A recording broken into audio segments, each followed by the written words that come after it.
In what could be the biggest twist in hip-hop history, 50 Cent has just made a shocking claim that might finally unravel one of rap's greatest mysteries: who killed Tupac Shakur? As Diddy's high-profile trial continues to unfold in real time, 50 Cent has boldly accused Diddy of being behind Tupac's murder, a claim that, if true, would end decades of speculation and suspicion. For years, Diddy publicly denied any involvement and downplayed his feud with Tupac. But now, things aren't looking so clear. We saw Suge in the back of the House of Blues. Tupac was alive at the time. Tupac was in a white drop-top Rolls Royce. Suge was in a red one. We rose up to Pac. Puff tried to speak to Pac. He's like, yo, what up, Pac? Pac looked at him and turned his head. Didn't say nothing to him, got right back on his phone. Riz said, yo, F him. Speak to Suge. Suge is the boss. Puff said something to Suge. He said, yo, what up, Suge? He said, what's up? He said, yo, you think we got any problems out here? Suge said, I don't know no problems that y'all have. You think we good out here? He said, you should be. Suge just, I don't know any problems you got, bruh. And Pac was alive then. Tupac hit us with Hit 'Em Up, and that joint was cold. I had to make the call to Biggie, and I said, we not gonna respond. Somebody's gonna get hurt.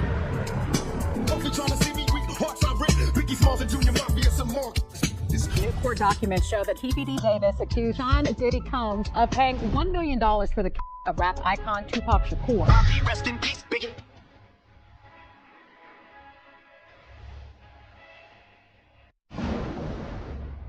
Federal investigators may soon reopen the Tupac case, thanks to explosive courtroom revelations during Diddy's ongoing trial. This week's proceedings took a wild turn when 50 Cent's name was brought up during witness testimony. The witness? Capricorn Clark, a former longtime employee of Diddy who started as his assistant and eventually held a major role in his clothing brand, Sean John. She worked with him from 2004 to 2018, and she's seen it all. Her testimony included stories of threats, fear, and even an alleged kidnapping by Diddy back in 2011. But the most jaw-dropping moment came when she dropped a story involving 50 Cent. The jury came back to some explosive testimony from Capricorn Clark, who is a former employee of Sean Combs. She worked for him on and on from 2004 through 2018, starting as one of his personal assistants and making her way up to head of marketing for Sean John. She said she was working for him, that some of Sean Combs' jewelry from the celebrity jeweler Jacob the Jeweler had gone missing. She said that one of Sean Combs' security guards, Uncle Polly, picked her up from her home and brought her to a deserted building in New York City. She explained that Sean Combs' security guard, again, Uncle Polly, would pick her up every day at her home, bring her to this deserted building, would leave. She was locked in, forced to take this lie detector test. She said that she was petrified, and he said that if she did not pass the lie detector test, that they were going to throw her into the East River. She also said that as a personal assistant, she was paid $65,000, and she said that she was sleeping 2 to 4 hours a night, that she was working around the clock, and that she spoke to HR. She said that the HR representative told Sean Combs in front of her, Capricorn Clark is due $80,000 for her overtime over the course of 3 months. She said that Sean Combs ripped up the paperwork from HR and that she was never paid. You guys may remember from last week that the rapper Kid Cudi testified that Sean Combs showed up to his home and wanted to talk to him because he was dating Cassie at the time. Kid Cudi also said that his car was blown up, which he believed to be from Sean Combs. Well, Capricorn Clark was there that day when Sean Combs allegedly broke into his home. Capricorn Clark said that Sean Combs showed up at her home with a gun, kidnapped her, forced her to go into the car with the gun on his lap, and they went to Kid Cudi's house and broke in. That is when Capricorn Clark called Cassie Ventura, who was with Kid Cudi, informed him that he was in his house. So now we're getting not only threats, not only alleged acts of violence with that gun, but also corroboration of Cassie Ventura's testimony and Kid Cudi's testimony. After that incident, Capricorn Clark testified that she spoke to Harp Pierre, who was the head of Bad Boy Records. She told her that Sean Combs kidnapped a gun, broke into Kid Cudi's house, said he wanted to kill Kid Cudi, and beat Cassie Ventura all in one day. Then, a few months after, she was actually terminated from that job. Before her time with Diddy, Clark worked at none other than Death Row Records. Yes, asterisk the Death Row run by Suge Knight, Diddy's infamous West Coast rival. Clark said she had personal ties to Suge Knight through a friend who had a child with him. When Diddy found out, she claims he lost it. One night, Diddy and his security team allegedly took her to Central Park after dark, where he delivered a chilling message she says she'll never forget. And she said, actually, on the first day of the job, she was taken to Central Park. And you might think, hey, we're going to go to Central Park. It's going to be great. But that's not really how she described her first day on the job. She said she went there with Sean Combs, Diddy, and she also went there with Paul Alford. Now, who is Paul Alford? He's actually the security guard that we've known about for a number of testimony, right? But she's actually talking about Uncle Paulie. And so she said that she was brought to Central Park with them. And then she kind of gets into why they would go to Central Park. And it was essentially to threaten Capricorn Clark. Why? Because she actually used to work with Death Row. And who was the CEO of Death Row? That is Suge Knight, one of Diddy's many arch nemesis. And so she said that she described her previous relationship with Suge Knight as he is actually the father of her best friend's children. So she does not have a personal, intimate relationship with Suge Knight necessarily, but she just knows of him and knows him a little bit closer, mainly because of her best friend, and that he is the father of her best friend's children. And so when she was taken to Central Park around this time, this being in 2004, she said that Diddy told her he'd her if she had anything to do with Suge Knight. Then there was an objection raised in court. The defense obviously objecting to that statement, but the government continued to ask her about this alleged threat, and she being Capricorn Clark had explained that Diddy was relatively calm while delaying this kind of message to her. She said that during this kind of meetup at Central Park, or during this meeting, that Uncle Paulie said nothing. He was calm as well too. He was a little stoic from her description of it, and she said as far as the response to the threat goes, she says, well, we'll just have to see. But the shockers didn't stop there. Clark also recounted an encounter at an MTV event involving Diddy, Chris Lighty, and 50 Cent. Lighty, who was managing both Diddy and 50 at the time, was in an elevator with them when Diddy reportedly said, "I don't like all the back and forth, I like guns." The room went silent in court. When asked who Diddy was referring to, Clark didn't hesitate. She said he meant 50 Cent. This feud isn't new. 50's been taking aim at Diddy for nearly 2 decades. Back in 2006, he even released a diss track suggesting Diddy knew who was behind the murder of Biggie Smalls. He accused Diddy of being weak and hiding the truth. The East Coast versus West Coast rivalry was still raw, and many believed that the real source of tension between Diddy and others wasn't music but women. According to Gene Deal, that's exactly how the beef began. Speaking of the interview that Puffy did with Drink Champs, right? If I'm not mistaken, man, I haven't seen that interview in years, but I remember him making a comment saying that when Suge Knight got on stage and he made the comments about people dancing in the videos, he was actually talking about Jermaine Dupri, not him. Is that true?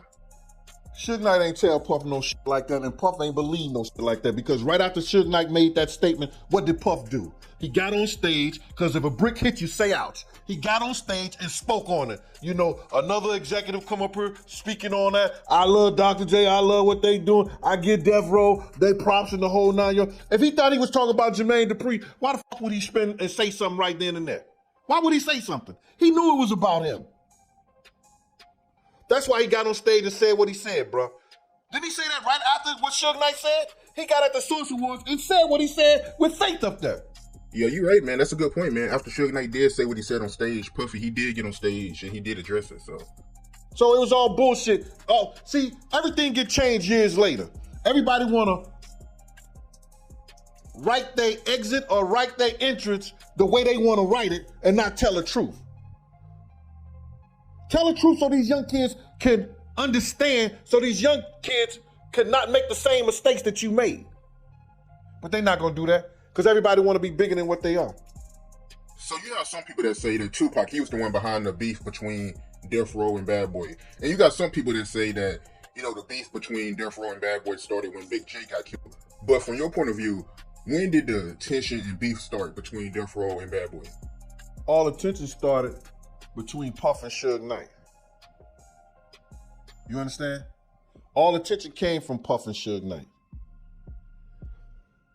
Suge wanted Puff to have Big them do a show. Puff wanted to get paid for Big doing the show. But Suge had did a whole lot of shit, free shit for Puff at one time. Because when Puff used to come out to California, before he could afford security, before he could afford that, Suge used to look out for the cat. You understand what I'm saying? So now it became they bullshit. Then when Suge brought Misa out there, you understand? When Suge brought Misa out there and talk about what the East Coast won't take care of, the West Coast will. Then Jake, you know, Jake being killed by Jason. You understand? And they making that bullshit up like Bad Boy had something to do with it. All that was over. Fast forward to now, and 50 Cent has it let up. When Keefe D was arrested in connection to Tupac's murder last year, 50 immediately threw Diddy under the bus on Instagram, posting, "Time to lawyer up. It might get sticky." Diddy, for his part, has always denied involvement. In a 2018 interview, he even said there was no real beef and joked that 50 secretly loves him. But 50 Cent clearly doesn't share that sentiment after Diddy's home was raided earlier this year. 50 couldn't resist, now it's not. "Is Diddy done?" he joked, using the moment to plug his clothing brand. And when Clark's testimony hit the news this week, 50 went into full troll mode again, posting fake serious photos with captions like, "Wait a minute. Puffy's got a gun, I don't feel safe, and itty bitty Diddy wants me dead." He even wore a free Diddy shirt to a Knicks game the next day. Classic 50. Speaking of, in particular, Netflix docuseries that you've been working on, Diddy Do It? Right. You've been saying for years that you feel you knew Diddy's character. Right. Yet you said you weren't a part of that lifestyle, you weren't going to the parties. So what makes you so absolutely sure that these kinds of allegations that we've seen against him are true? Well, I'm surprised by the allegations, as surprised as everyone else is. Like, I didn't make the allegations. I didn't tell people to say these things. It comes out, I see it in the news like everyone else. But I did feel uncomfortable with the way you would present the idea of going to these projects. To come party with me. Yeah. And then that swayed me away from it, just that alone. So you didn't realize as much stuff was coming. Like, when I seen today, it was allegations of 3 men that said he drugged them. And it's a long time, to be honest with you. Like, when people don't remember being violated for 20 years, it makes me feel a little hard. What are your thoughts on the allegations against Jay-Z? That was interesting. When I was saying things, not knowing exactly what I was saying, but I was going, where's Jay at? He's mad quiet. Like while the Puffy thing was going on. But it's obvious now that his team was being made aware that he was in those allegations also. As for the trial itself, it's nowhere near over. The courtroom has been packed with dramatic, emotional testimony. Just this week, a woman known as Jane took the stand and shared a harrowing account of a violent altercation with Diddy. This came just after the court viewed a shocking video allegedly showing Diddy assaulting his ex-girlfriend Cassie. At Combs' Miami home in May 2024, when the Cassie video first aired on CNN. And she said Combs even showed her a draft of the statement that he was going to post to Instagram, apologizing for it. And the jury heard her say that she didn't think he was being genuine. When she later heard and saw that Instagram post, the defense objected. The judge instructed the jury to disregard that testimony. The other interesting thing, Eva, that Jane said on the witness stand is that Sean Combs is still not only just paying her rent, but also paying her legal bills. And his defense attorneys were the ones to whom she first disclosed that Sean Combs got violent with her in June 2024. Okay, Cassie Ventura Combs' act was not in court today, but her civil suit against Diddy came up today. Why was that? Jane said she nearly fainted, and she said, in fact, maybe I did faint, because it was like reading her own story, as she put it, her own sexual trauma. And she said she confronted Sean Combs about it, and he told her that that was the only time in his relationship with Cassie Ventura when there had been violence. Jane testified that about a month after the video was made public, she and Diddy got into a brutal fight at her LA home, a house she says he paid for. After a heated argument about his alleged cheating, Jane said she slammed Diddy's head into a marble countertop while he bent down to tie his shoes. Prosecution, because when you combine it with that she's on the stand, and remember, I'm in a main courtroom where she's testifying, she is talking so softly, she refuses to look up, even at the person that is asking her the questions, and she is crying like every 5 minutes. So when you combine him talking so aggressively to her in these voicemails, like to us, it'd be like, no, you ain't talking to me like that. But to a person that the jury is seeing, it's like, oh, wow. Yeah, but they also heard that she started physical fights, smashed his head into a marble counter, punched him, threw wax and hot oil at him. But they heard that as well, so she's capable of that as well. And here's a guy saying, you saw me on social media with another woman. Let's not get crazy about this. I'm single. I can do what I want, but I'm telling you the truth. Again, that doesn't sound criminal. I think that rings truer in people's ear as something they've heard before of a trifling man. But also, they're not looking at that testimony singularly. They're looking at the entire case. They're looking at the Cassie video, so they're listening to everything. Perhaps most shocking of all was the audio of Diddy played in court absolutely damning him. That Diddy would hold this over her head and say that he was going to take that away from her if she didn't want to participate. During Jane's testimony today, they brought up that Diddy left a voicemail on Jane's phone, and he referred to these freak-offs in her eyes as a job. Now, they have released the voicemail that Diddy left her to the public. Hey, I really don't know what's going on with you, but I just want to give you a heads up that I'm about to really disappear on you. You feel me? I'm not gonna be playing these games with you at all, at all. So I don't know. You think you silent treating me, and you think I'm gonna be You'll have a rude awakening. You'll just have silence, and ain't nobody threatening you. And I ain't trying to go back and forth with no woman. You know what I'm saying? I'm telling you, I ain't got no time for no games. Where my life is at right now, I don't have no time for no games, baby girl. Me and you could be mad. I can have a spat. We can have whatever. Then after that, you better get on your job. That's really that's all it is. If you got me on my job, it ain't never gonna work like that over here. You know what I'm saying?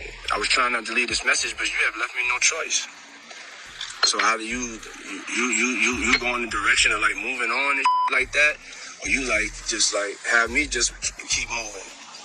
Ain't no threat. I'm just being clear. I can't do this with you every time you. Then came what many called the most damning moment in court, an audio recording of Diddy that stunned the entire room.